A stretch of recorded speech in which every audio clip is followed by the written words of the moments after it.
My parents secretly gave my entire wedding to my sister. Now I'm the one being called selfish. Hey, before we move on to the video, please subscribe to the channel and hit the like button. Thanks. I still can't believe I'm typing this. Every time I go over it in my head, I think there's no way this actually happened, but it did. My parents, the people who were supposed to love and support me, gave my wedding away to my younger sister. The venue, the dress, the catering, the decorations, all of it. They handed it over like it wasn't mine to begin with. And now I'm being told I'm the one overreacting. I'm the one tearing the family apart, and I need to apologize. So here I am, putting it out there. Maybe someone, anyone, can tell me I'm not losing my mind. Let me start from the beginning. I'm 29 years old. I've been with my fiancé, Ethan, for almost 8 years. We met in college, moved in together after graduation, and got engaged last year. We're not flashy or rich, but we've built a life we're proud of. We're both big on planning, and since we knew we want to get married eventually, we had some savings set aside and already talked about what our ideal wedding would look like. My parents offered to help financially with the wedding. They're very comfortable money-wise. My dad owns a successful contracting business, and my mom inherited some property years ago that she rents out. They told me it would be their gift to us, and honestly, I was touched. It felt like a real gesture of love, and it made me feel like maybe, just maybe, they were finally seeing me for who I was, not just as the responsible one who didn't need anything. Because, see, I've never been the favorite. That would be my sister, Rachel. Rachel is 26 and has always been the golden child. She was the kind of kid who never heard no. When she wrecked my dad's car at 17, he bought her a better one. When she dropped out of college and moved back in with my parents, rent-free, with a parade of shady boyfriends, they called her a free spirit and blamed society. When I got into grad school and was barely scraping by on my own in a tiny apartment, they couldn't even remember what I was studying. I used to think maybe I was just jealous, that maybe I was imagining the difference in how we were treated. But over the years, it became impossible to deny. Rachel could do no wrong. She was dramatic and manipulative, but every tantrum was met with understanding. Every mess she made was cleaned up by someone else. And every time she failed, my parents bent over backwards to soften the landing. Still, I try not to hold on to bitterness. I had Ethan, a solid job, my own little apartment, and for the first time in a while, I felt like maybe I was on the same playing field. My wedding was going to be the first big thing that was mine. Something I could be proud of. Something I could look back on and say, I did this. They showed up for me. And for a while they did. Or so I thought. I remember the first time I toured the venue, this gorgeous renovated barn on a lake, about an hour from where I grew up. Rustic but elegant. I fell in love with it the second I saw it. My mom came with me to the tour, and she seemed genuinely excited. She took pictures. She said things like, "This is going to be magical, and your grandma would have loved this." I actually teared up because for once, she wasn't distracted. She wasn't checking her phone for Rachel's latest crisis. She was with me. We booked the venue that day. She paid the deposit, a little over $6,000. Said it was her wedding gift to me. We hugged. I cried in the car on the way home. That was one of the last good memories I have with her. The next few months were a blur of planning. Ethan and I made mood boards, set up tastings, designed invites. My parents offered to cover the catering and the dress. I said I'd pay for the flowers and photographer. We weren't trying to throw a Kardashian wedding, just something beautiful and personal. I chose deep green and gold as the color scheme. We found a small folk trio for live music. My dress was this stunning A-line with lace detailing and subtle pearl accents. It made me feel like royalty without being over the top. Rachel didn't seem interested. I tried to include her, I really did. I asked if she wanted to help with the bridal shower. If she wanted to come dress shopping, she bailed last minute, citing a vibe shift, and even asked if she wanted to give a speech. She always said she was too busy or not into wedding stuff.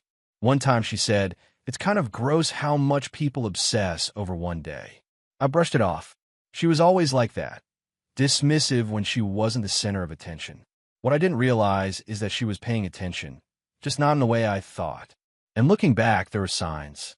There were moments I should have clocked as suspicious. Like when I called the florist to confirm our arrangements, and they told me they had me listed for a different delivery date, a week earlier than I'd booked. Or when the venue manager emailed me asking to confirm final details with the bride, and I thought, aren't I the bride? I chalked it up to miscommunication. Vendors get details wrong all the time, right? Right? That was what I told myself, until it all came crashing down. Everything started to unravel exactly 1 week before the wedding. It was a Thursday morning, and I was finalizing the last few details before the big day.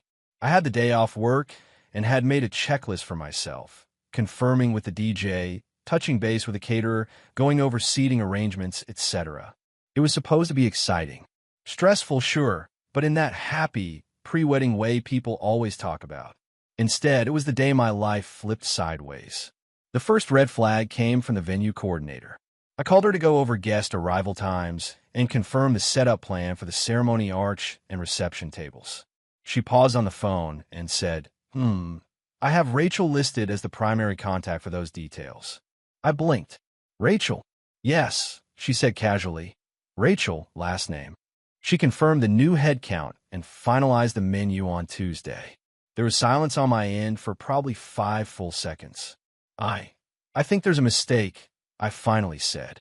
This is my name, the bride. Rachel is my sister. The woman sounded confused. Oh, that's odd.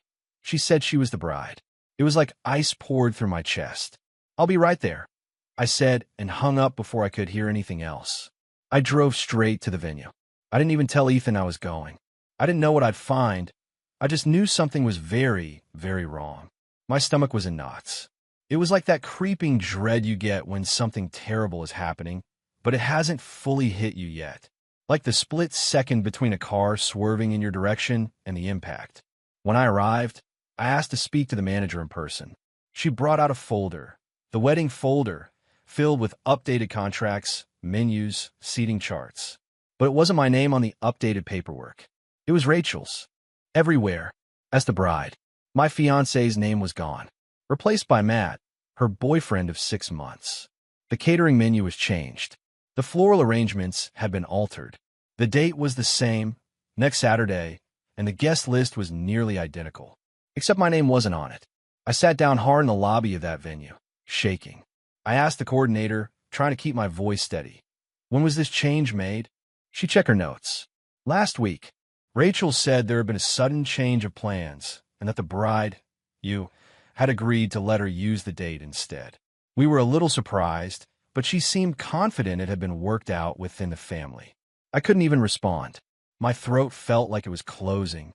I got in the car and drove straight to my parents' house. I don't even remember the drive. I just remember ringing the doorbell over and over until my mom finally opened the door. She looked calm, too calm, like she expected me.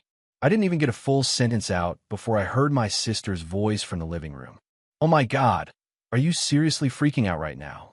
I walked in and found her standing in front of a full-length mirror in my wedding dress. My dress, the one I picked out with my mom, the one she paid the deposit on, the one I had already scheduled to pick up in 3 days. Take it off, I said, my voice low and shaking. Take it off. Right now. Rachel rolled her eyes. Relax. It's just for alterations. We're paying for it. I turned to my mom. What the hell is going on? My dad walked in from the kitchen. They were all there. No one seemed surprised to see me. Mom gave me this patronizing look like I was a child throwing tantrum. Sweetheart, we didn't think you'd react this way. React to what? I snapped. You gave my entire wedding to Rachel. The date, the venue, the dress, everything. Without telling me. Rachel crossed her arms. It's not that deep. I just got engaged and we wanted to move fast. You and Ethan haven't even sent out the invites yet. I've been planning this for a year. My dad cut in, and Rachel finally found someone who's right for her. She's been struggling, and this wedding is a turning point for her. And what about me? I asked, staring at him in disbelief. You're already settled, he said. You and Ethan are fine. This doesn't have to be a big deal. I started laughing, one of those horrible, bitter, choked laughs you make when you can't cry anymore. You didn't even ask me. You just took it. It's not like we canceled yours, Mom said. We just postponed it. Postponed it? To when? She hesitated. We thought maybe next year. Once Rachel and Matt are more stable, we can revisit yours. But for now, this is what's best for everyone. I stared at them. So let me get this straight. You took my wedding, gave it to Rachel, lied to me, and now you're telling me it's what's best for everyone. You don't need to be so dramatic, Rachel said. It's just a day. We can share vendors. You still have your man, don't you? That was it. I left. I don't even remember walking out the door. I got in my car and sat there for 10 minutes, hands shaking so badly I couldn't start the engine. When I got home, Ethan took one look at me and asked what happened. I couldn't speak for a full minute. Then I told him everything. The venue, the dress, my sister, my parents. He didn't say a word. He just hugged me while I sobbed into his chest. Then he said, "We're not giving them another second of our lives." The next 3 days were a blur. Not the kind of blur you get from adrenaline or excitement. The kind that feels like you're underwater, moving in slow motion while the world above you keeps spinning. I didn't leave the house. Ethan handled most of the texts and calls. I didn't have the strength to talk to anyone. It was like my brain couldn't fully process what had happened. I'd spent over a year planning that wedding. Every detail, from the venue to the playlist to the seating chart, was mine. It wasn't about a party. It was about creating a day that celebrated the life Ethan and I had built together. And my family took it from me like it was a coat I wasn't wearing. Ethan, bless his heart, went into full fix-it mode. He made a list. He said, "We're still getting married next Saturday. I don't care if it's in a damn parking lot. We're doing this. On our terms." And somehow we made it happen. His parents were amazing.